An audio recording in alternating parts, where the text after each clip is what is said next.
3, 2, 1. Here we go!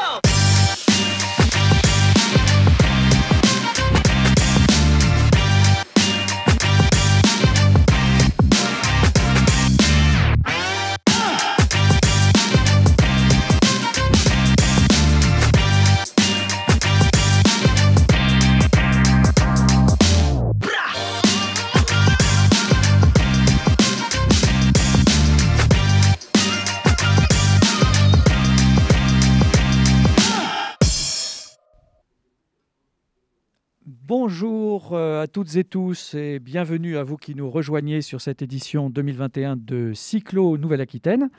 Nous nous trouvons à Bordeaux, en studio avec un certain nombre d'intervenants et d'experts et d'élus qui sont parmi nous, d'autres à distance, comme pour les autres tables rondes ou conférences qui se succèdent. Vous nous regardez probablement en direct sur YouTube, peut-être en replay, puisqu'à tout moment, vous pourrez retrouver l'essentiel de ces conférences en ligne sur le site de Cyclo. J'en profite pour vous signaler que vous avez également la possibilité en direct d'intervenir sur le chat si vous le souhaitez, en posant vos questions ou en nous faisant part de quelques réactions que je me permettrai de transmettre à nos invités, si vous le voulez bien. Alors, nous allons commencer cette ultime conférence de la journée consacrée aux actions d'adaptation et aux démarches d'un territoire particulièrement vulnérable dans lequel nous nous trouvons.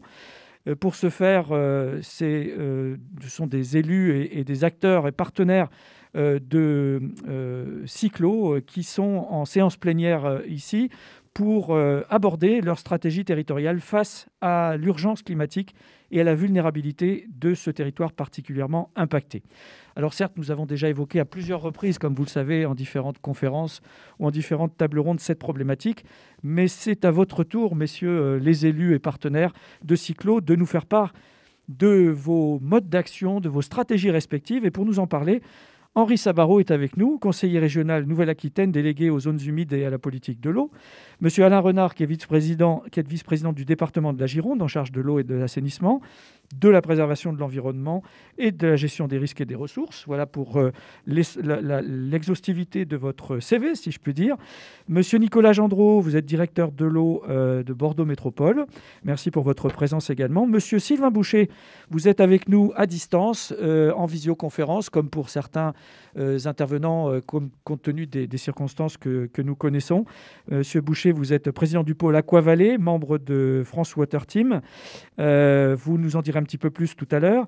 Et enfin, monsieur Bruno Leménager, qui est directeur de la délégation atlantique de l'Agence de l'eau à Dour-Garonne. Merci à tous pour votre présence. Je vais donc vous proposer, en partant de l'échelle du bassin, si vous en êtes d'accord, de nous intéresser à chaque espace géographique ensuite, à chaque dimension territoriale qui vous concerne, à chaque périmètre de vos compétences territoriales respectives. Mais donc pour commencer, monsieur Leménager, si vous voulez bien introduire en quelque sorte ce sujet à propos des enjeux environnementaux de gestion de l'eau sur la partie aquitaine du bassin à Dour-Garonne qui nous intéresse aujourd'hui. Quels sont ces enjeux? Quelle est l'implication de l'agence par rapport à ces enjeux et quelles sont vos relations partenariales, si je puis dire, avec notamment la région, l'échelle de laquelle nous parlons, mais éventuellement avec d'autres acteurs avec qui vous collaborez? Oui, bonjour à toutes et à tous, merci beaucoup. Alors les enjeux, j'allais dire, à l'orée de l'adaptation au changement climatique, c'est quand même des enjeux un petit peu classiques dans le domaine de l'eau. Simplement, on voit que la situation s'est dégradée. Donc, c'est 4 types d'enjeux. C'est tout ce qui est en rapport avec la qualité de l'eau, tout ce qui est en rapport ensuite avec la quantité d'eau. Et donc là, c'est peut-être la chose la plus évidente et la plus tangible qu'on voit. Enfin, ce qui est en rapport avec la biodiversité et après un petit peu les stratégies d'adaptation au changement climatique et notamment sur un espace un peu particulier qui caractérise la région et le bassin, c'est aussi sur tout l'espace littoral. Au niveau de la qualité de l'eau, en fait, deux grands enjeux. D'abord, la qualité de l'eau potable. La qualité de l'eau potable, c'est quelque chose d'important, comme par exemple sur un territoire comme la Gironde. Mais en Gironde, en fait, l'eau potable vient souvent de nappes souterraines très protégées. Alors que dans beaucoup d'autres départements de l'Aquitaine, notamment, l'eau potable vient d'eau de surface. Et donc, on comprend que les problèmes de qualité d'eau de surface amènent des problèmes d'eau potable. Et avec l'adaptation au changement climatique, avec l'enjeu, je veux dire, du changement climatique, cette ressource devient plus fragile et donc il y a nécessité d'accompagner les partenaires pour qu'ils s'adaptent et qu'ils soient plus résilients par rapport à cet enjeu d'eau potable qui est extrêmement important. L'autre enjeu sur la qualité de l'eau, c'est la qualité de l'eau des milieux, donc des rivières. Là aussi, des débits plus faibles en été. On sait que les débits vont perdre entre 20 et 30% d'ici une vingtaine, une trentaine d'années en été. Ça aura des conséquences importantes aussi pour les écosystèmes, mais aussi pour d'autres services que rendent les rivières. Les rivières aussi sont les milieux récepteurs, notamment des eaux usées une fois qu'elles sont traitées. Et donc là aussi, il y aura toute une révolution à voir, à commencer aujourd'hui pour s'adapter à cette situation. Le deuxième sujet, c'est la quantité de l'eau. La quantité de l'eau, on le sait que par le changement climatique, ça sera plus difficile en été parce qu'avec moins d'eau, et puis aussi sûrement plus difficile en hiver, en intersaison, avec des événements climatiques qu'on ne connaissait pas et qui vont être beaucoup plus fréquents et qui vont poser beaucoup plus de problèmes. Le troisième point, c'est la biodiversité de façon générale. La biodiversité, c'est pas seulement effectivement les rivières et les bassins versants, c'est aussi les questions de zones humides, les questions d'estuaires. Ces milieux-là sont en fait très fragiles, ils sont très utiles, ils apportent des solutions à des problèmes d'adaptation. Une zone humide, c'est un peu une sorte d'éponge qui permet de retenir plus l'eau l'hiver et de la relâcher plus lentement l'été. Donc c'est vraiment des zones extrêmement importantes. Et ces zones humides, là encore, il faut arriver à construire de nouveaux partenariats pour leur donner une place, qu'elles arrêtent de disparaître à la vitesse où elles disparaissaient. Et ça a des conséquences notamment sur l'aménagement du territoire. Donc ça interroge l'ensemble des collectivités, qu'elles soient urbaines ou qu'elles soient rurales, et puis l'ensemble des acteurs qui utilisent le territoire. Donc les zones humides, aussi un espace très important. Et puis ces grands espaces que sont les estuaires aussi, qui ont une biodiversité très particulière. C'est des milieux qui sont entre la mer et l'eau douce. Et ça, c'est des milieux aussi qui connaissent des fonctionnements qui sont en train de se dégrader et qui demandent une adaptation de la part de ces partenaires-là.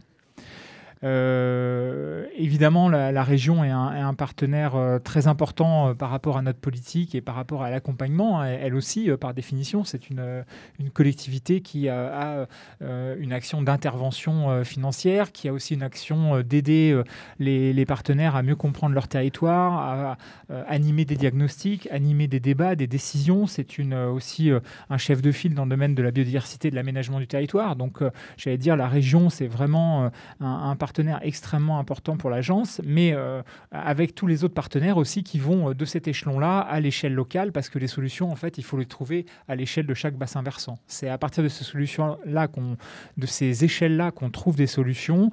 On s'en rend compte en général quand il y a des crises, quand il y a un manque d'eau important ou quand il y a des inondations extrêmement fortes. En général, pour trouver les solutions, tout le monde est obligé de se mettre autour de la table, l'aval et l'amont. Donc l'idée, c'est d'essayer de favoriser ça avant que les crises arrivent et de travailler en préventif à l'adaptation. Voilà la stratégie, j'allais dire, des enjeux de l'eau au niveau régional. Merci beaucoup, Monsieur le Ménager. Merci pour ces propos, ces précisions, parfois ces rappels pour celles et ceux parmi ceux qui nous regardent, qui sont le plus au fait de ces problématiques et que ça anime au quotidien pour certains d'entre elles ou d'entre eux. Monsieur Savaro, Monsieur le Ménager vient d'évoquer parmi les différents enjeux et les différents points clés les zones humides, et ça fait partie c'est au cœur de vos compétences puisque vous êtes en charge de la politique de l'eau et en particulier délégué aux zones humides au Conseil régional Nouvelle-Aquitaine. Je vous laisse également nous dire quelques mots en termes d'impact du changement climatique concernant la région, selon la vision du Conseil régional en tant qu'élu. Merci, mesdames et messieurs. Bon, tout d'abord, je partage tout à fait le tableau qui vient d'être dressé par Bruno Le Ménager. Et puis, ce sera dit... nous nous félicitons à la région de l'excellence des relations que nous pouvons entretenir, que ce soit avec l'agence de l'eau à Dour-Garonne, mais aussi avec Loire-Bretagne. Dans le titre d'aujourd'hui, qui doit nous rassembler, stratégie territoriale face à l'urgence climatique, je veux souligner le mot urgence, car je crois que c'est une position qui est peut-être pas toujours partagée par tous nos concitoyens.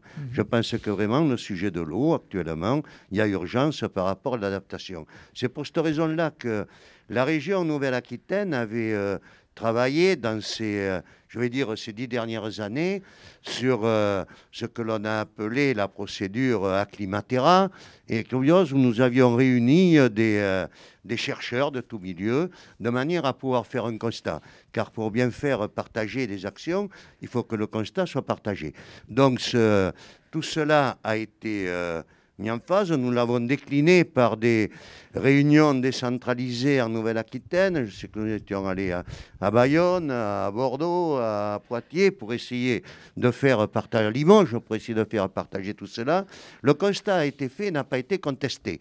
Donc maintenant, une fois que le constat est fait, pour lutter contre justement et trouver des solutions à l'adaptation au changement climatique, nous avons décliné nos politiques à la région, avec en particulier la mise en place et le vote de la stratégie Néoterra, dans lequel l'eau a un rôle très important. Et bien évidemment, dans cette stratégie-là, on retrouve la question que vous m'avez posée concernant les zones humides. Alors, ça a été dit déjà, les zones humides, maintenant, l'objectif que la région s'est fixé, c'est que l'on ne détruise plus de zones humides dans les années à venir. Je crois que pendant ces dernières décennies, on a eu le paradoxe où on a séché les zones humides et puis on mettait en jachère des terres arables. Je crois que maintenant, cette idée est terminée, et ça a été dit, le rôle d'éponge qui est cité pour les zones humides, mais aussi son rôle épurateur, bien évidemment, car je crois que dans ce qui nous attend, là aussi, qui t'a répété, nous allons avoir à gérer aussi bien des étiages que des inondations. Et le rôle de stockage qui est fait par cela est important. C'est pour cette raison-là que nous avons voté en partenariat avec les différentes agences un règlement d'intervention pour travailler sur les zones humides en tête de bassin. Nous avons fait un appel à projet, car bien souvent, pour traiter la qualité des eaux, on la traite de l'amont à l'aval. Et donc, l'appel à projet que nous avons fait a eu du succès, et qui a eu du succès partagé. Parce que là aussi, il faut bien l'eau. Pour bien gérer l'eau, d'après moi, il faut être pragmatique et territorialisé. Ça a été dit. C'est à l'échelle, même pas des bassins versants, des sous-bassins de bassins versants, bien souvent où il faut intervenir.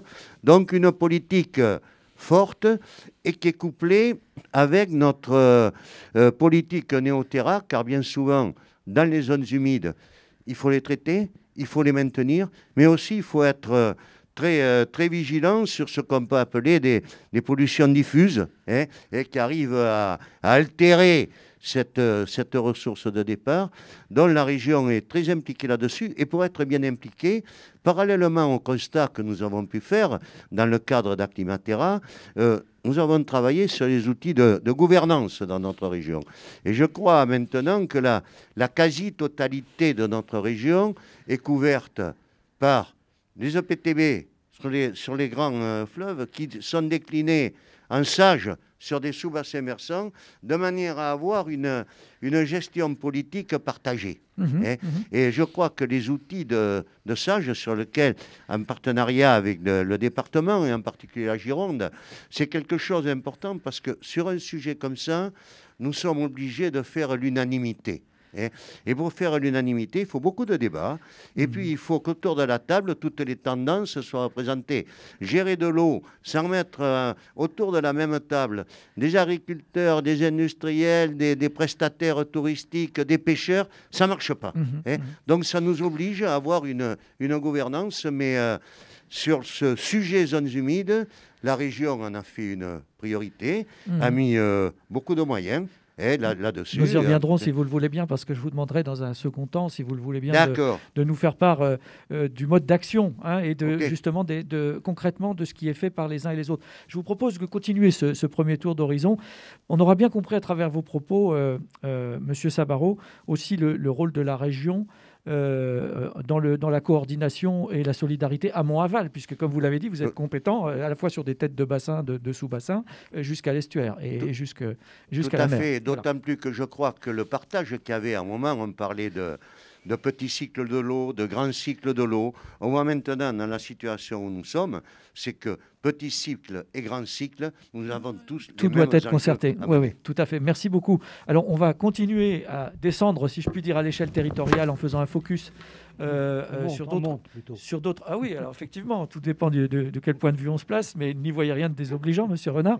Nous allons effectivement passer à l'échelle du département que vous représentez en tant que vice-président du département de la Gironde en charge de l'eau et de l'assainissement, entre autres, pour nous faire part, vous aussi, dans ce premier tour d'horizon, de la perception des enjeux pour votre département en particulier, même si nous l'avons bien compris, il est concerné au même titre que d'autres en région Nouvelle-Aquitaine, mais avec des particularités dont vous allez peut-être nous parler. Bien, l'intervention du département et la prise de conscience de ces enjeux est assez ancienne. C'est lié au fait que les départements avaient une compétence générale. Ce qui a amené à ce que, autour de cette thématique de l'eau, il y a plus de 60 ans, on a passé une convention avec le BRGL, Bureau de recherche géologique et minière, par rapport à l'observation. L'observation de la ressource en eau des nappes profondes. Et cet outil-là, c'était un outil de référence pour avoir une connaissance. Deuxième volet, c'est la connaissance partagée, parce que parler de ces thèmes-là, on n'est pas en culture hydroponique. On est sur des réalités qui se déclinent à des échelles territoriales assez vastes, et puis après, une traduction qui soit au plus près.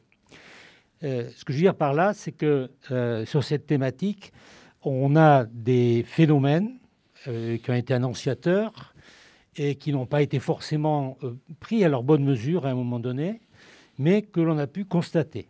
Deuxième type de concernement du département, c'est le fait d'être membre de structures telles que le SMIDEST, à l'échelle donc de l'estuaire de la Gironde, du SMEGREG, par rapport, on en parlait tout à l'heure, par rapport à l'accès à la ressource en eau et aux ressources de substitution, du SMEAG par rapport à la Garonne, ou par rapport à la Dordogne d'Épidore. Et c'est-à-dire que le département joue un rôle de représentation d'enjeux qui dépassent chacun des morceaux de territoire concernés, pour prendre aussi la dimension d'interdépendance. La Garonne ne s'arrête pas à la limite girondine, comme la Garonne, comme la Dordogne. C'est cette interdépendance et sur plusieurs régions également, donc on est membre de ces structures. Le deuxième volet de cet aspect-là, c'est sur cette connaissance ou cette approche, si on peut dire, macro-territoriale, c'est d'être présent auprès des collectivités qui ont en charge des politiques plus locales d'aménagement du territoire, de SCOT, de PLUI, de gestion de bassins versants, pour faire en sorte qu'on puisse avoir cette traduction à cette échelle-là et que les hommes et les femmes en charge de politique sur ces territoires prennent la mesure des dossiers qui les concernent, même s'ils dépassent leurs limites immédiates.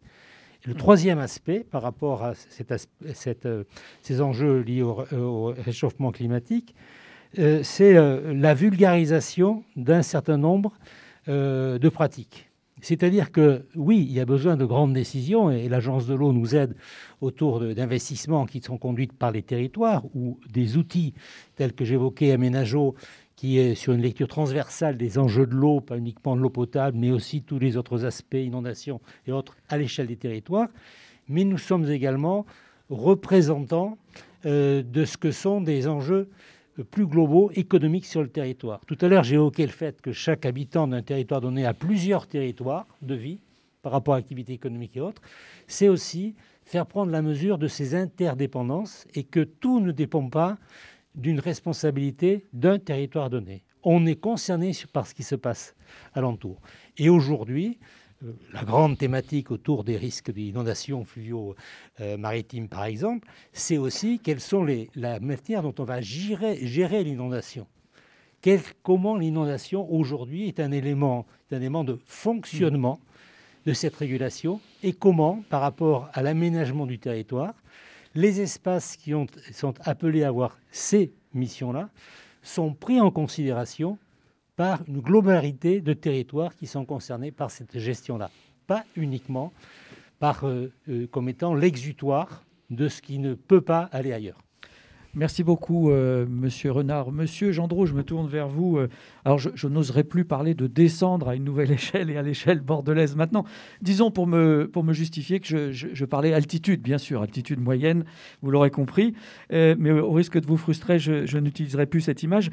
Je voudrais juste faire le lien avec ce que disait Monsieur le Ménager tout à l'heure quand il nous faisait part de quelques chiffres prévisionnels en termes de baisse de débit de 20 à 30%, à terme de 20 ou 30 ans, etc.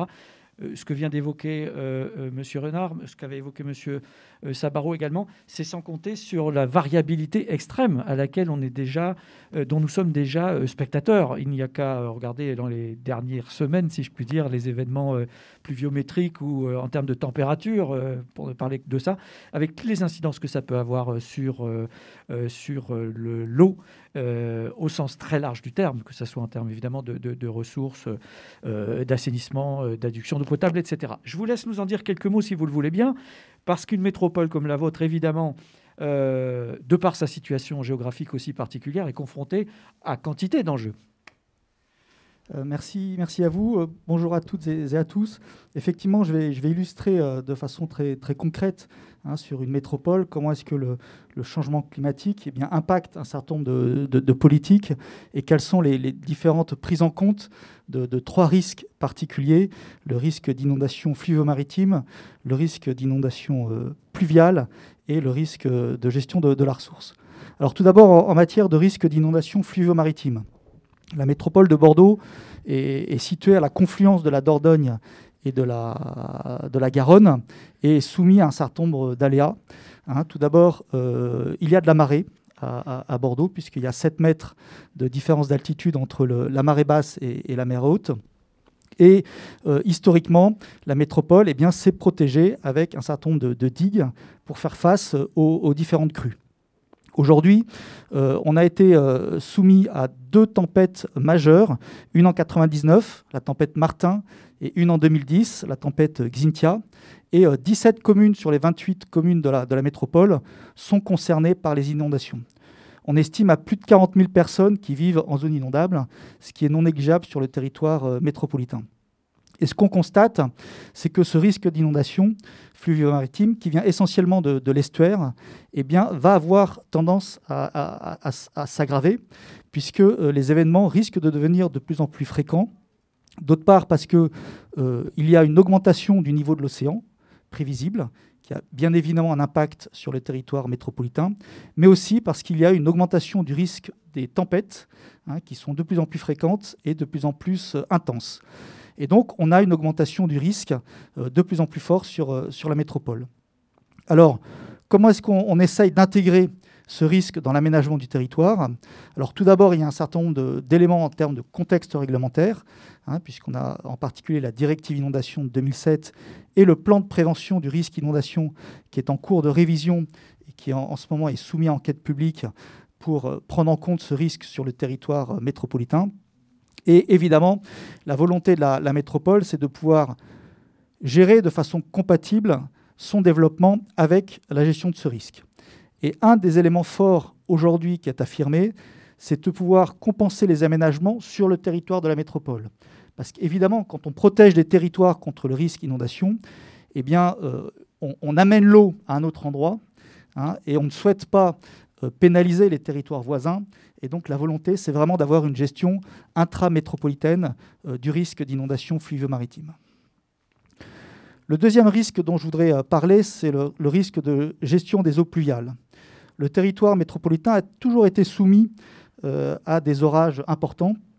Et en particulier, en 1982, il y a eu 2 grands orages qui ont marqué le territoire, fin mai 82 et début juin 82, qui ont énormément débordé.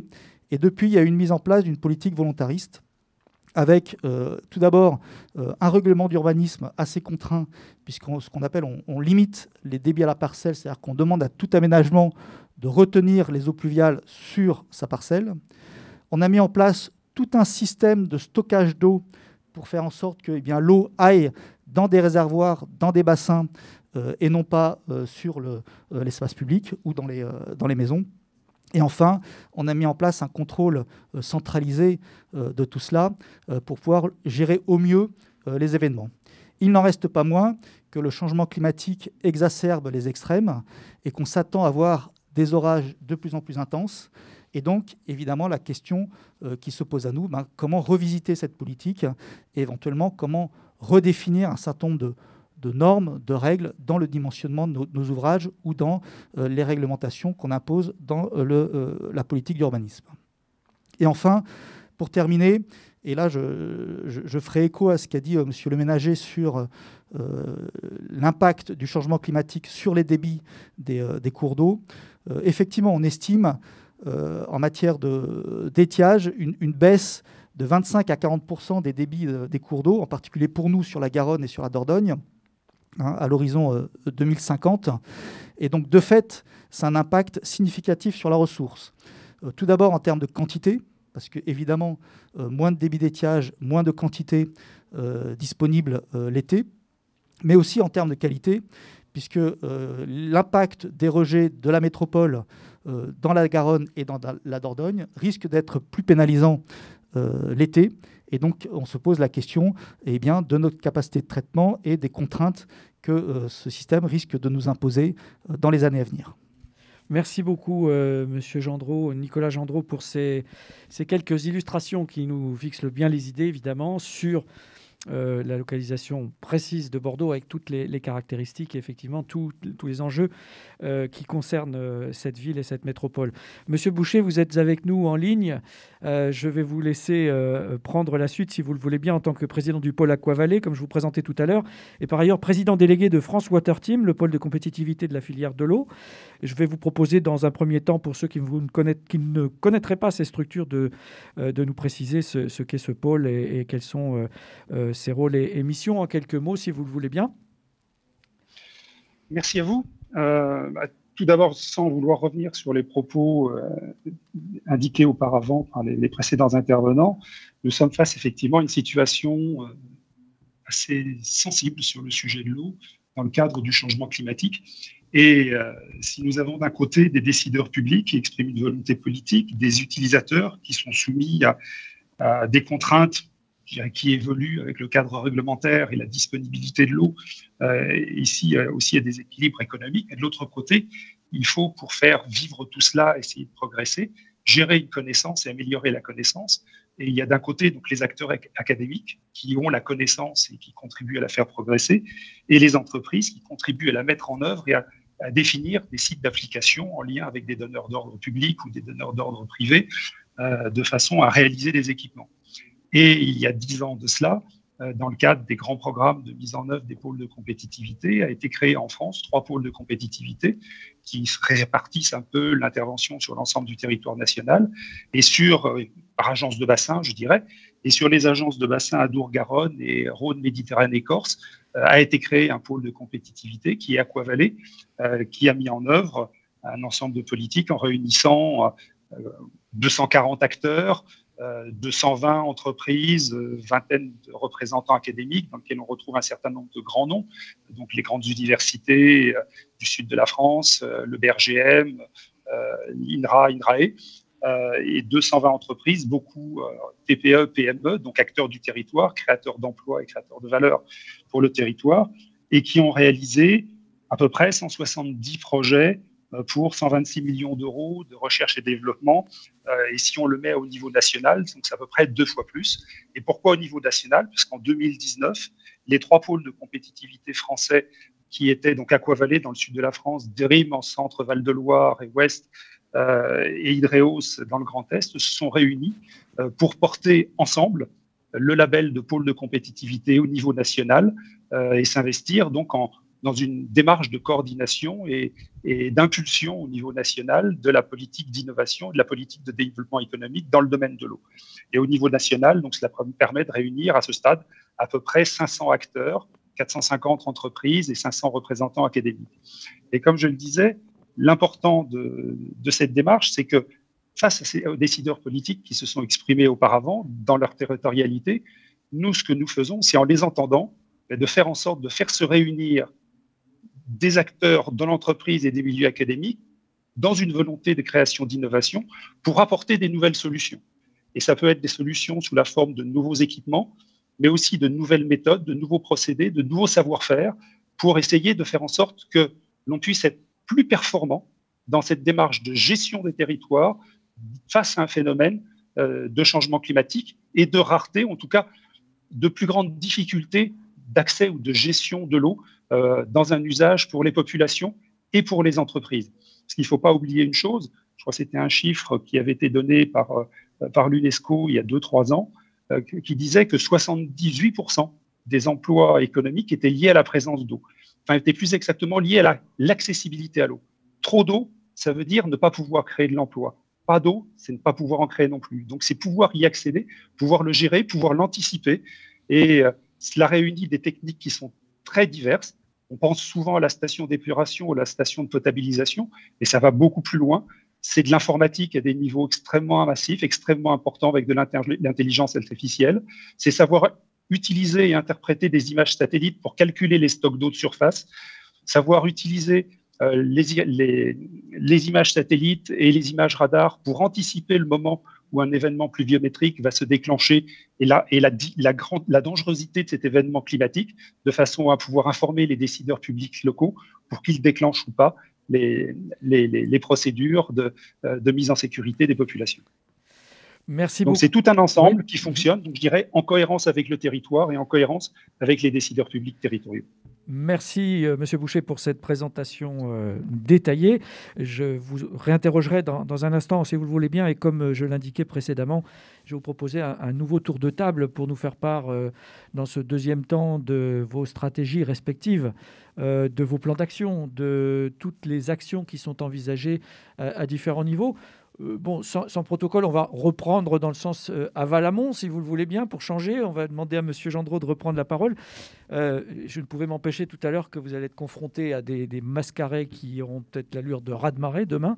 Il va vous falloir prendre des décisions, des mesures pour toutes sortes de menaces que vous avez évoquées. Et je vous laisse nous dire comment vous entrevoyez les choses, comment vous prenez le taureau par les cornes, si je puis dire. Alors tout à fait, c'est un vrai sujet puisque on sait que l'aménagement du territoire se fait sur le long terme et donc effectivement toutes les décisions qui sont prises aujourd'hui eh bien, auront des conséquences par la suite, et donc il faut bien rendre compatible un certain nombre d'aménagements du territoire avec une anticipation du risque lié au changement climatique. Alors je vais l'illustrer sur le risque d'inondation. Et en fait, il y a deux volets qui sont clairement pris en compte et qui sont portés de façon simultanée. Le premier, c'est le volet de la protection. On a un certain nombre de digues historiques sur la Garonne et sur la Dordogne. Et donc, il y a de gros travaux structurels qu'on essaye de mener, à la fois pour renforcer ces ouvrages-là pour qu'ils résistent en cas d'événement, et puis bien sûr une réflexion sur leur niveau pour qu'ils soient compatibles avec les événements futurs. Mais au-delà de ça, il y a tout un travail et toute une réflexion qui est fait sur l'aménagement de la ville pour essayer de la rendre, je dirais, résiliente face à des événements, parce qu'on sait que quelle que soit la protection qu'on met en place, on n'est pas à l'abri. Évidemment que la protection soit défaillante, soit parce qu'on ait des ruptures de digues, soit parce que l'événement soit plus important et aille au-delà de la cote de la digue. Et donc, dans la réflexion de l'aménagement, eh bien, on définit des cotes de seuil, on définit des circulations préférentielles de l'eau, on définit des endroits de stockage temporaire de l'eau qui sont adaptés pour limiter les dommages, et puis bien sûr derrière toute une réflexion pour qu'en cas d'événement extrême, eh bien, la ville puisse redémarrer le plus rapidement possible. En tout cas, c'est clairement des réflexions aujourd'hui qui nous sont posées. Évidemment, on n'a pas les solutions, mais c'est dans ces directions-là que la métropole travaille. Merci Monsieur Gendreau. Monsieur Renard, si vous permettez, cette fois on va remonter au niveau départemental. C'était une petite taquinerie de bas étage de ma part. Non, je vous en prie. Premier élément, il y a une expression que j'aime beaucoup, c'est que la marmite commence à bouillir par le fond. Elle n'est pas de moi, elle est d'un sociologue qui s'appelait Paul Way. Ça veut dire quoi? Ça veut dire que ce qui est important, c'est que sur ces thématiques-là, il y ait la meilleure connaissance et meilleure connaissance partagée. À la fois par les citoyens, par les habitants, par les acteurs économiques, par les élus. Et un des axes de travail du département de la Gironde, c'est de dire comment on peut mettre en place des schémas qui fassent que la diffusion de l'information, la diffusion d'une culture permette de mieux assumer ou de mieux intégrer un certain nombre de risques qui se font jour. On a en Gironde un certain nombre de risques qui sont connus, des feux de forêt, on a des risques qui sont connus en matière d'inondation, et notamment les mouvements de terrain, les carrières. Et tous ces thèmes-là, le département s'efforce d'avoir une politique de communication et d'intégration au niveau des documents d'urbanisme notamment, de ce que sont donc ces risques-là pour pouvoir les anticiper. C'est aussi retrouver une gestion qui ne soit pas uniquement une gestion en termes de dur. Ce que je veux dire par là, c'est que la réponse par rapport à l'inondation a toujours été longtemps une réponse en termes de on construit des digues pour contenir. Il y avait certains espaces dits naturels qui avaient cette fonction aussi de régulation. Il faut regarder comment ces espaces-là peuvent retrouver cette fonctionnalité-là, mais également leur valorisation économique, parce que je crois que c'est aussi un des enjeux.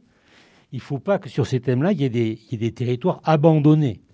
Il y a des territoires qui doivent trouver une autre fonctionnalité. Et donc, ça veut dire que dans la réflexion, en matière de SCOT, en matière de PLI, en termes de projet de territoire, et la région Aquitaine, de ce côté-là, est très active de par ses compétences, comment le risque est intégré par rapport à ces territoires.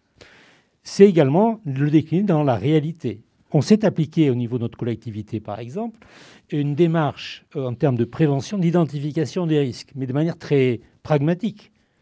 D'identifier tous les bâtiments. Il y en a parfois des bâtiments qui ont été construits et qu'on découvre maintenant qu'ils sont inondables. C'est un petit peu tard, disons.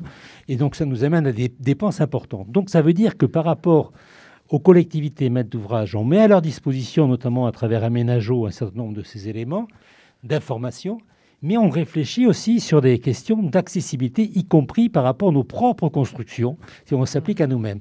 Et ensuite, il y a une question de transfert en la matière. Et puis, en partant d'une analyse un peu plus macro, si on peut dire, en étant partie prenante des sages qui ont été élaborés en la matière, autour de l'estuaire de la Gironde, par exemple, mais aussi autour des lacs médocains, dans un certain nombre de domaines où la gestion des zones humides fait partie des axes importants, structurants, et qui sont accompagnés par les collectivités départementales, notamment en termes, avec des aides à l'heure actuelle de l'Agence de l'eau notamment, en termes de comment un certain nombre de terrains, de terroirs, d'espaces se doivent d'être reconnus dans ces fonctionnalités et donc d'être portés par rapport à un intérêt commun par la totalité de la collectivité, pas uniquement par des utilisateurs immédiats de ces espaces-là.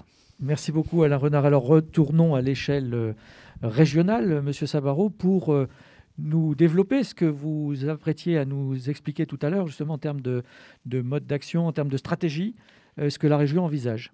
Oui, alors tout d'abord, moi je voudrais revenir sur les derniers propos d'Alain Renard, quand il a parlé de partage de la connaissance au plus près du terrain.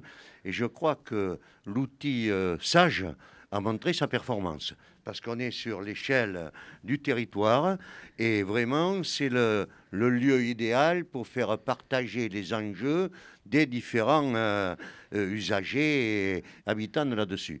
Par contre, la région, même si elle n'est pas en ligne directe, en prise de compétences, ce n'est pas la région qui travaille sur les SCOT, qui travaille sur les PLU. Par contre, elle a voté un document qui s'appelle le SRADET, le schéma régional d'aménagement et développement équilibré du territoire, où là-dessus, eh bien, il faut quelquefois avoir le courage, ça a été dit, de dire non, ici on n'urbanisera pas. Bon, ce qui existe est fait, mais je crois que les schémas qui sont faits, et le SRADET néo-aquitain, qui a eu la volonté de diminuer le mitage du territoire, parce qu'à partir du moment où on laisse partir de l'urbanisation, c'est clair qu'on va se trouver avec des problèmes d'inondation sur certaines zones et choses comme ça. Donc là, c'est un document sur lequel nous avons travaillé, nous avons voté, et qui a été partagé par l'ensemble des collectivités qui ont une compétence beaucoup plus directe là-dessus. Et je pense en particulier aux départements, aux départements et aux communautés de communes. Ensuite, sur ce sujet-là, M. Gendreau a ouvert un petit peu la chose. Je crois que la période qui nous attend nous amène à avoir des révisions quelquefois un peu déchirantes sur notre façon d'aménager. L'étanchéité des sols, le tout goudron ou le tout béton, comme ça, il y a des normes qui existaient, d'obligations d'infiltration sur la parcelle. Je crois que c'est peut-être le moment de les revoir, car bien évidemment, la meilleure solution là-dessus, le stockage de l'eau, il peut être multiple. Mais un des meilleurs stockages, c'est l'infiltration qui va alimenter la nappe superficielle, qui va jouer le rôle de réservoir dans le cadre de soutien d'étiage l'été, parce que c'est clair, et ça a été dit, le mot qu'il faut retenir, c'est que nous aurons en même temps, dans la même année, à gérer de l'inondation et à gérer de l'étiage. Et je crois que là-dessus, les mix de gestion de l'eau, qui doivent amener pas mal de choses, eh bien, l'infiltration est un rôle important, et pas que dans les zones humides. C'est sûr que les zones humides doivent jouer un rôle très important, et ces zones humides, ça coûte cher quelquefois, c'est de l'espace qui est neutralisé, mais dans le cadre de Néoterra, nous avons réfléchi à des usages de ces zones humides. Par exemple, faire de l'élevage extensif sur des zones humides, de manière à leur garder leur capacité d'absorption, eh bien, c'est quelque chose qui doit être développé, parce que l'argent est rare, quelquefois, et quand on peut trouver une filière économique venant en aide de là-dessus, nous avons beaucoup travaillé là-dessus, et en particulier sur Néoterra, il y a quelque chose de riche. Maintenant, l'urbanisation en ville, Monsieur Gendreau s'exprimera là-dessus, je crois qu'il faut que l'on réfléchisse, parce qu'en même temps, quand on infiltre sur place, ça permet quelquefois d'avoir une végétation adaptée qui va lutter très directement sur le réchauffement. On voit des études où des rues ou des quartiers entièrement bétonnés, il y a des études nombreuses sur l'élévation de la température en été. Le meilleur moyen de lutter, c'est d'infiltrer et puis de planter, d'avoir une couverture. Alors, il ne faut pas que ce soit les couvertures gadgets. On ne va pas planter une forêt, tout le monde se comprend, oui, mais je crois que là-dessus, l'adaptation au changement climatique, il concerne l'eau et la température. Et il faut impérativement que l'on travaille pour diminuer ces températures au sol dans nos villes, et cela passe en priorité par des réflexions quelquefois un peu dures, un peu sévères, mais nous y sommes obligés. Ou un peu inhabituelles par rapport aux acquis, et par rapport à un certain nombre de pratiques courantes. Tout à fait. Voilà. Alors, je ne dis pas que l'on arrive en retard, mais je crois que les événements que nous vivons en ce moment montrent bien que la réalité, elle est là. Il y a une semaine, nous avions des températures de 30 degrés, et puis ce matin, il faisait moins 3 sur les mêmes territoires. Donc, ça montre bien qu'il y a quelque chose de détraqué et qu'il faut reprendre en compte. Tout à fait. Je rebondis sur vos propos pour rappeler à celles et ceux qui nous suivent qu'une conférence a été consacrée ce matin à l'eau en ville et la manière de repenser l'eau en ville, dans laquelle nous avons effectivement largement évoqué la désimperméabilisation, les actions en matière de rafraîchissement, végétalisation, revégétalisation, etc. Donc, on pourra s'y référer. Un certain nombre d'experts s'y sont exprimés. Monsieur le Ménager, je reviens vers vous. Nous venons parler d'un certain nombre d'actions possibles, d'un certain nombre de leviers d'actions. Vous êtes, les agences de l'eau, en train d'exécuter, sauf erreur, votre 11e programme.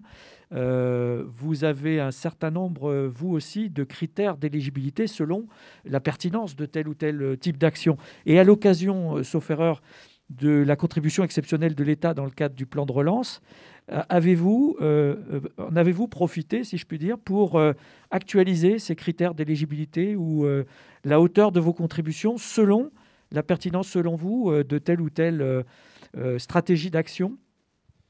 Je vais faire une réponse qui reprend l'exemple de la marmite d'Alain Renard. Je pense que c'est extrêmement important. Très intéressante cette image. En surface, effectivement, notre programme d'intervention qui représente 250 millions d'euros en fait, à peu près par an, il a été augmenté par le plan de relance.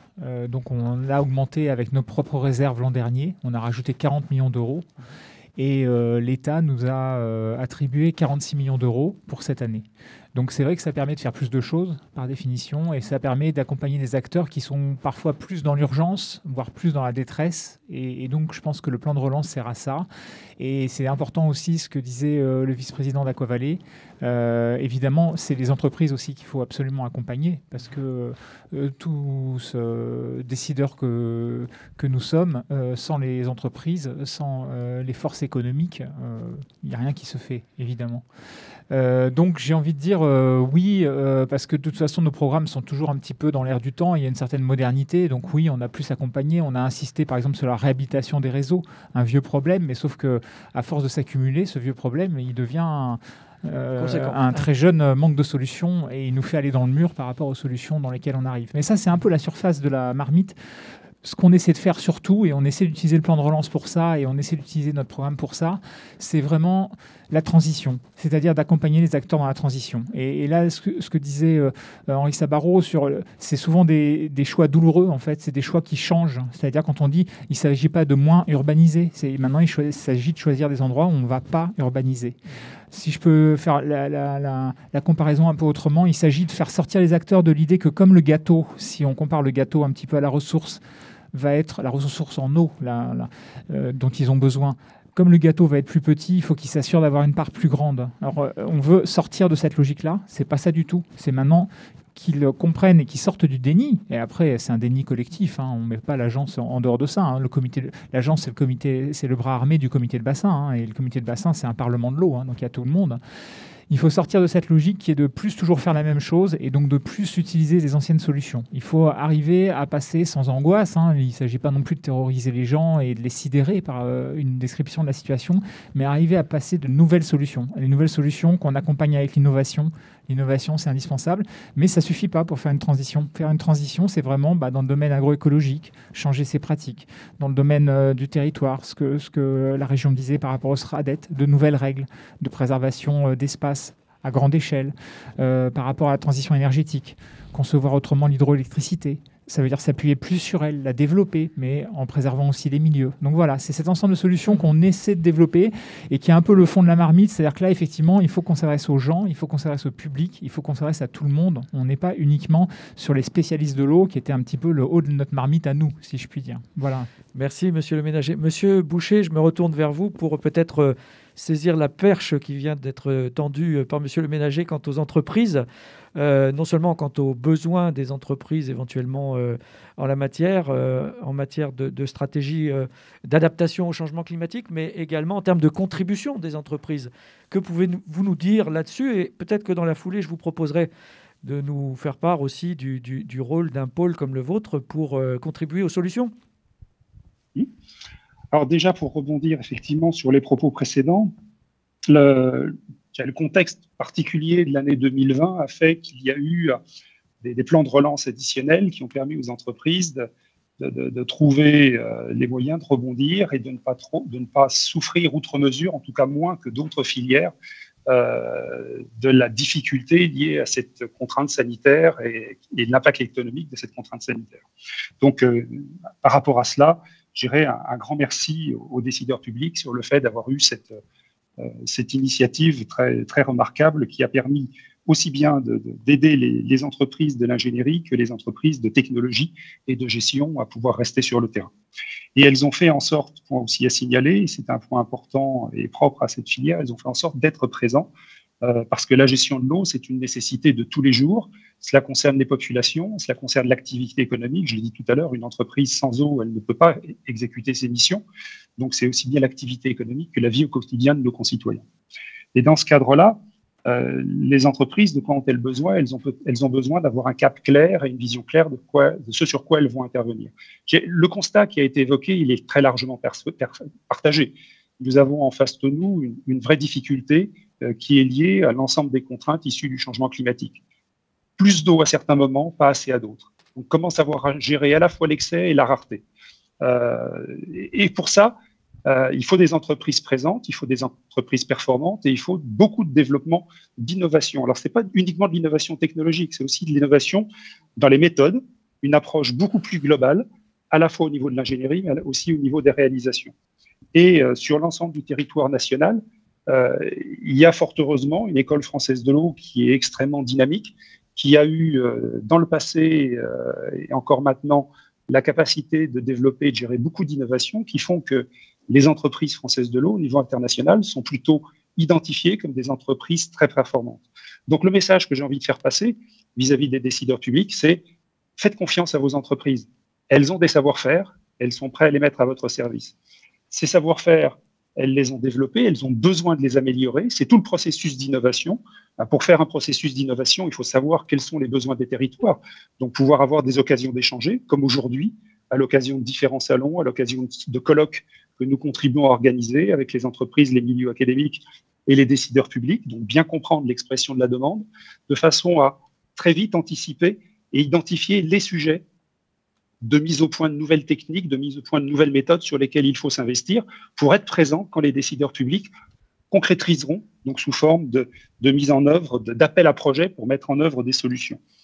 Et à ce titre-là, vraiment, j'insiste, il y a en France un savoir-faire et un savoir-être qui est très, très, très développé dans le domaine de l'eau et qui n'attend justement que de pouvoir continuer à se mettre en œuvre.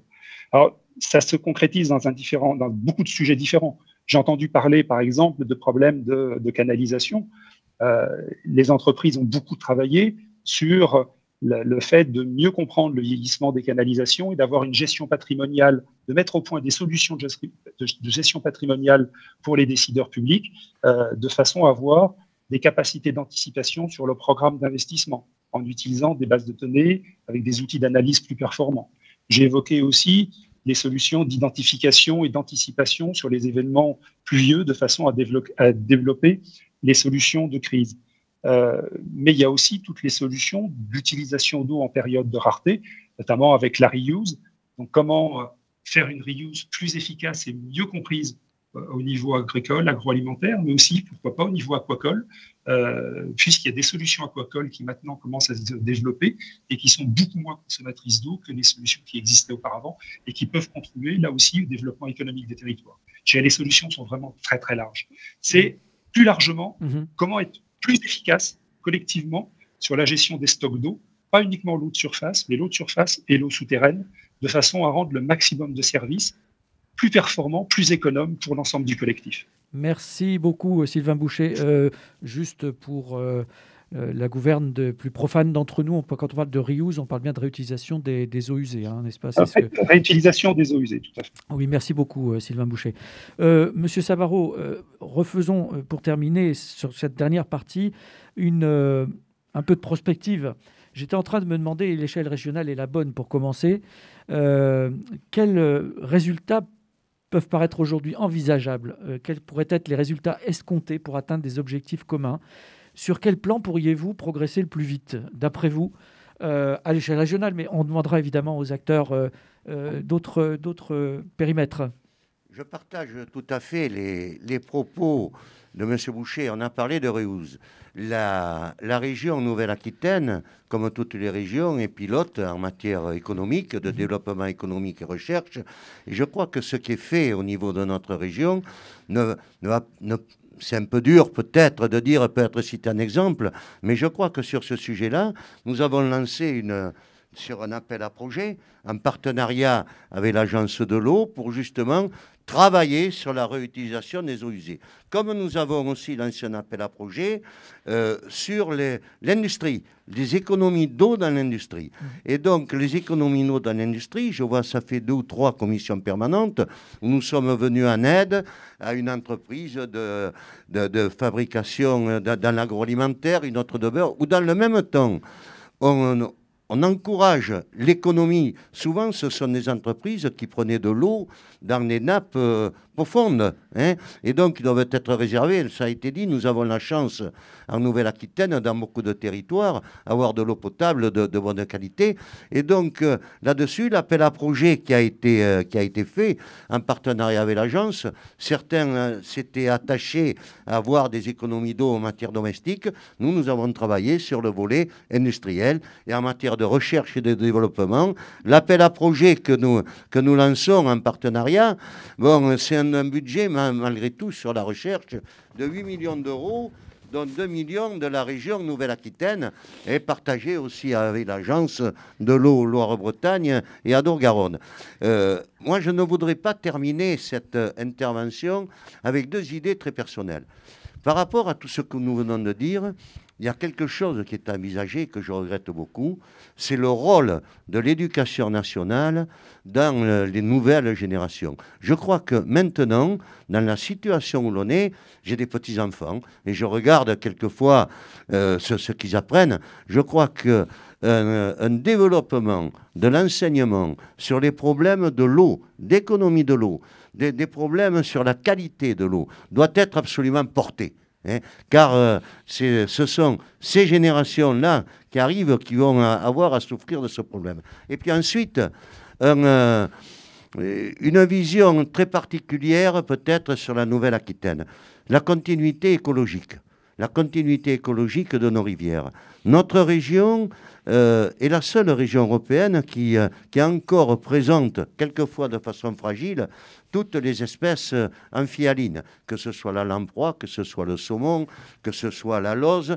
Et donc, là aussi, cela nous amène une responsabilité. Et une responsabilité qui se trouve à la croisée des chemins de ceux que l'on vient d'évoquer. Il y a des problèmes de débit, il y a des problèmes de température, il y a des problèmes de continuité. Et je crois que ça aussi, c'est une belle image à pouvoir développer et qui peut être partagée. Tout le monde aime voir un poisson et puis de l'eau de bonne qualité.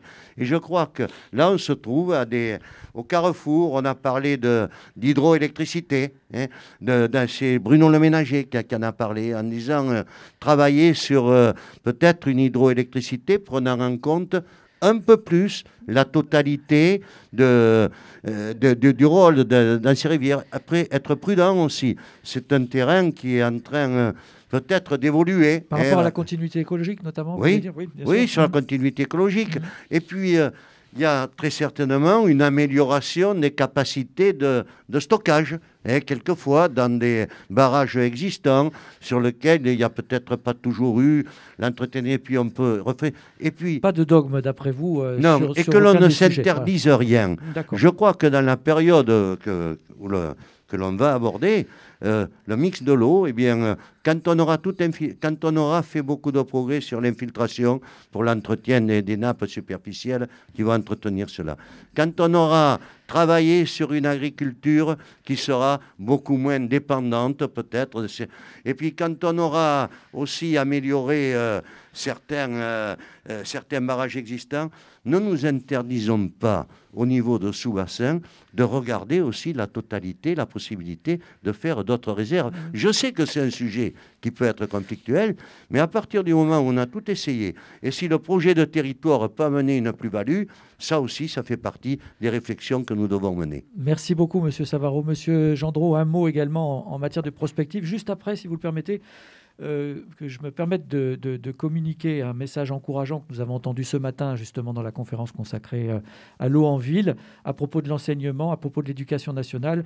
où un témoin de La Rochelle nous disait qu'ils étaient en train de mener des programmes de désimperméabilisation de cours d'école et qu'ils en profitaient pour associer les enseignants, les élèves et les parents. Voilà, il semblait que ça pouvait être porteur aussi d'espoir en la matière. Monsieur Gendreau, je vous laisse continuer sur ce point de la prospective.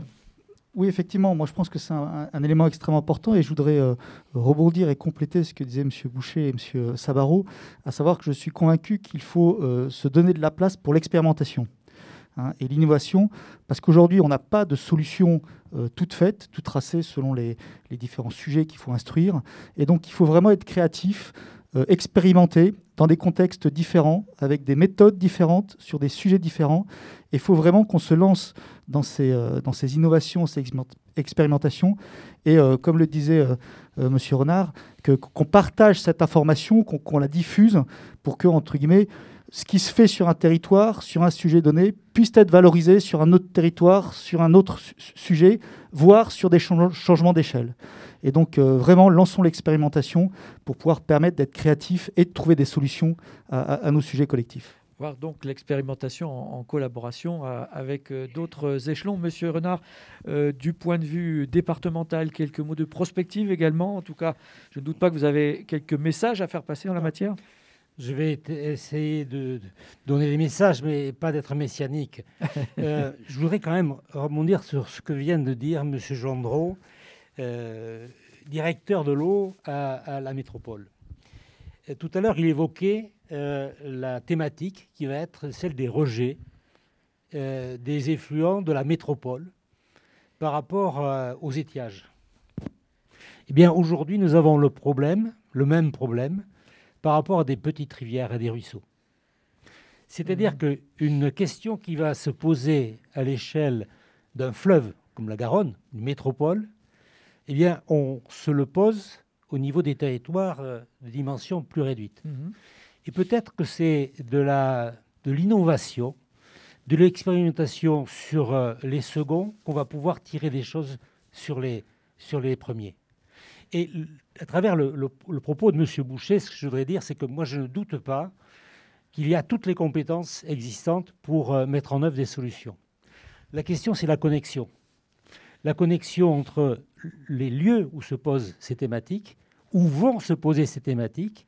Et là, la connaissance, la prospective est importante, d'identifier les signes avant-coureurs du problème qui va se poser à terme et de nature à mettre en œuvre dès aujourd'hui des réponses qui soient adaptées et que les chercheurs, les entreprises, les hommes et les femmes de l'académie en la matière soient aussi dans la logique d'être à la dimension, aux différentes dimensions dans lesquelles il faut traiter ces thématiques-là. La deuxième chose en termes de prospective, c'est aussi, ça va paraître peut-être un peu bizarre, évoluer culturellement. Oh, mais vous l'avez bien démontré tout à l'heure que ça pouvait être une question de culture. Justement. Dire aujourd'hui, dans nos collectivités... De philosophie, vous avez même parlé. Oui. Dire dans nos collectivités aujourd'hui, la notion d'espace vert, c'est autre chose que du gazon. Ça veut dire qu'il faut que culturellement, ces choses-là soient assumées, soient intégrées.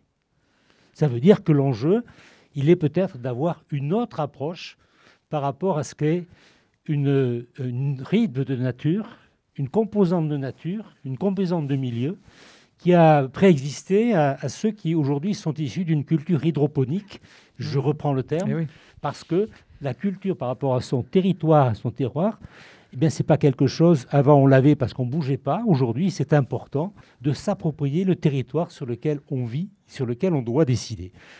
Et en la matière, je pense que tout le monde a un rôle à jouer, y compris lorsqu'on décide d'acheter une tomate un petit peu plus chère, parce qu'elle a été produite en plein champ, que parce qu'elle a été produite sous des serres, avec un régime qui fasse que celui qui l'a produit dans ces conditions un peu plus contraintes soit pris en considération par rapport à l'effort qu'il fait, par rapport à la planète, mais aussi par rapport à celui de l'utilisateur. J'ai coutume de dire, ramenons le prix de l'eau à son coût dans le process. Avec le même litre d'eau provenant du même syndicat d'eau, chez moi, on fait de la production de vin qui se vend à un prix donné. Et dans le canton voisin, dans le syndicat voisin, avec un prix similaire, on vend un vin qui est 3 fois, 4 fois, 10 fois ce prix-là. Lorsque je produis avec de l'eau, quel est son aspect économique, c'est-à-dire sa contribution en tant que telle à la richesse du territoire, mais aussi quelle est sa valeur par rapport à la vie sur ce territoire proprement dit. C'est un des aspects de prospective qui est de l'ordre du culturel peut-être.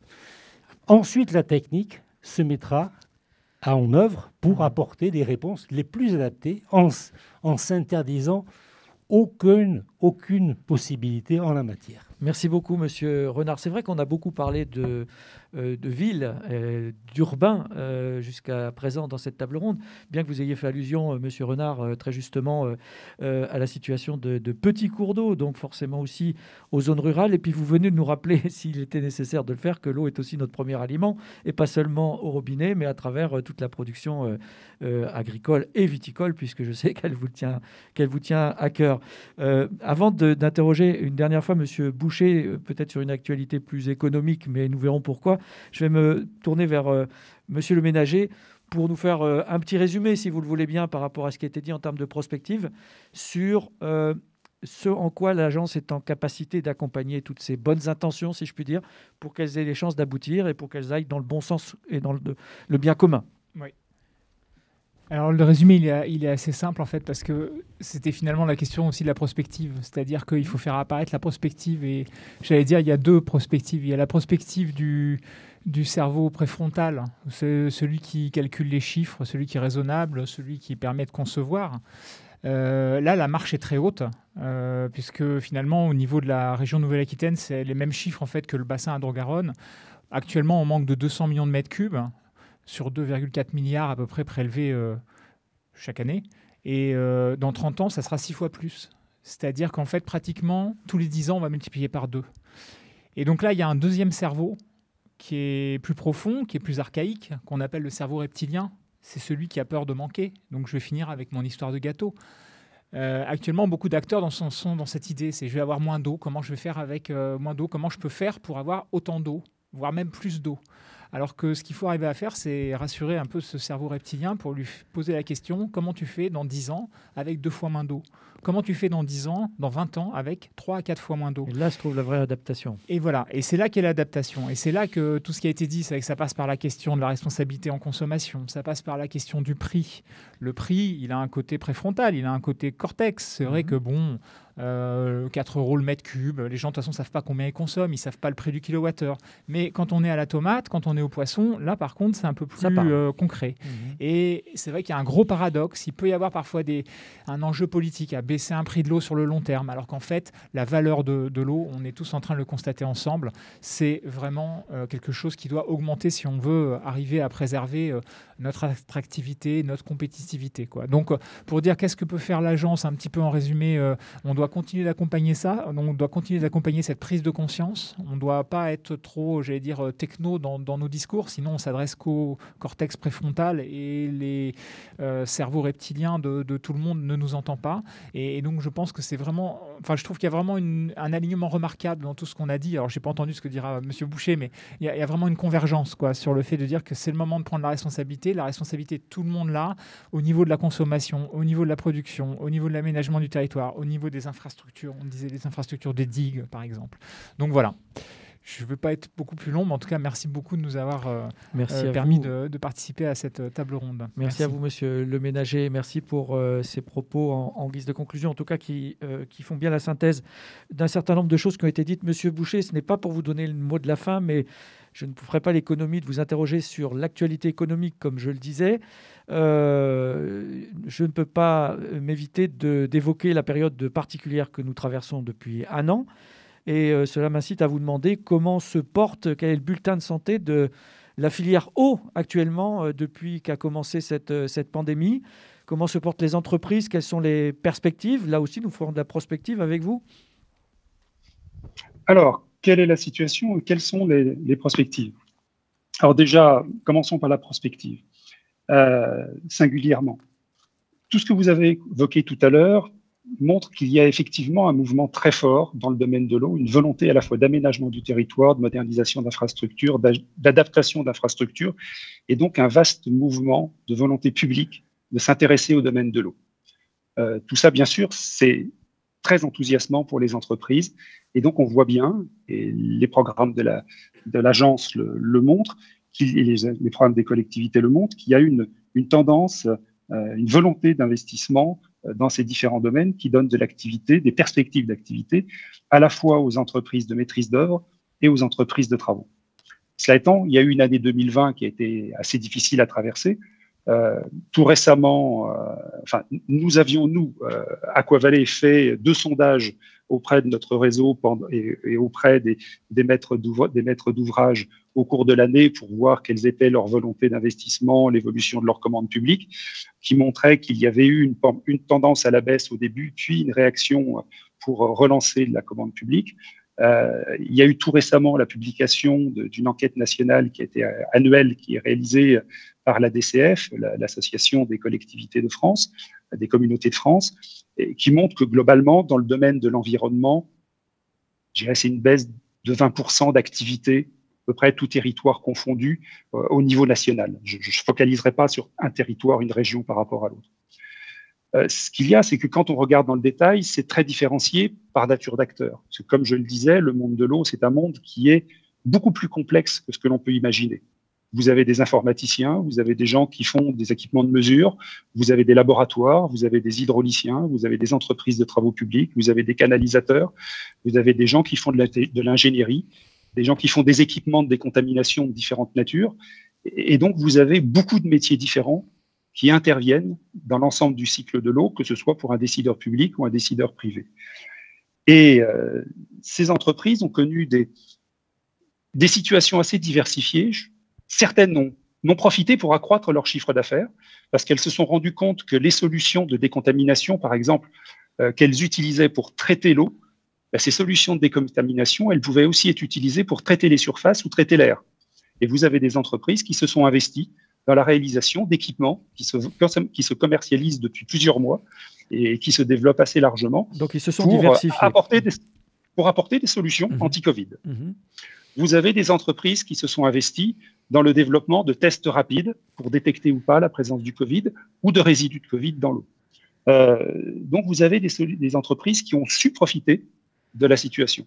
Et puis, vous avez des entreprises qui ont dû prendre leur valise, faire le tour de l'ensemble de leurs donneurs d'ordre et qui progressivement ont reconstitué, après une période de creux, ont reconstitué leur activité.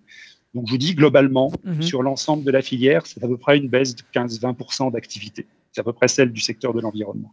Mais par contre, ce qui est intéressant, c'est de voir qu'il y a effectivement, et vous en avez été tous autour de la table, les témoins, une volonté d'intervenir dans le domaine de l'eau, une volonté de faire beaucoup de choses. Face à l'urgence qu'évoquait M. Sabourin. Face à l'urgence, l'urgence du changement climatique et l'urgence aussi, je dirais, de mettre en place des systèmes, des process qui associent l'ensemble des populations, qui impliquent l'ensemble des populations, qui permettent de cibler plus directement des solutions efficaces à échelle humaine. Voilà. Merci beaucoup, Sylvain Bouchet. Donc, comme je le disais, il s'agissait Si je me permettrais deux propos complémentaires. Oui, pour terminer. Pour terminer, un propos sur la formation des jeunes. Je crois que c'est un élément très important. N'oublions pas les unités de formation. Ce sont des métiers fabuleux et qui ont, là par contre, les secteurs académiques ont beaucoup souffert de cette période de Covid. Soyons attentifs à ce que la formation des jeunes n'en pâtisse pas dans l'entrée dans l'entreprise ensuite. Donc la qualité, le maintien de la qualité, le développement, le renforcement de la formation des jeunes vers ces métiers et la sensibilisation des populations au sens large, notamment des jeunes dans le secondaire et dans les lycées, sur ce que représente l'eau dans le cycle de vie et dans le cycle économique. Et bien sûr, c'est fondamental. Et puis, bien sûr, être sensible à l'innovation, accepter l'innovation, accepter de prendre du risque sur des solutions nouvelles, peut-être un peu en rupture avec ce qui se faisait auparavant, mais qui, parce qu'elles auront été testées, et surtout dans un esprit de transparence, de partage de bonnes pratiques, de partage des bonnes solutions, permettront d'ouvrir des solutions nouvelles, peut-être plus performantes que des solutions du passé. Donc, être ouvert à l'innovation. Merci beaucoup, Sylvain Bouchet. Merci pour cette allusion à notre jeunesse, puisque nous parlions de prospective. Et je ne doute pas que l'eau puisse compter parmi les sujets d'intérêt pour une partie d'entre eux et puisse susciter des vocations. C'est tout ce que nous nous souhaitons collectivement, n'est-ce pas? Merci messieurs, merci pour votre présence physiquement ou à distance. Merci beaucoup pour vos interventions très concrètes que auront appréciées, j'imagine, celles et ceux qui nous suivent depuis le début de cette conférence ou depuis le début de cette édition 2021 de Cyclo Nouvelle-Aquitaine, ici à Bordeaux. Bonne fin de journée à tous, ou à une prochaine fois pour ceux qui nous ont suivis sur le replay. N'hésitez pas les uns et les autres à faire circuler largement les liens qui vous permettront de retrouver les propos de nos différents intervenants et des experts qui ont bien voulu s'exprimer devant vous. Au revoir à toutes et tous. 3, 2, 1.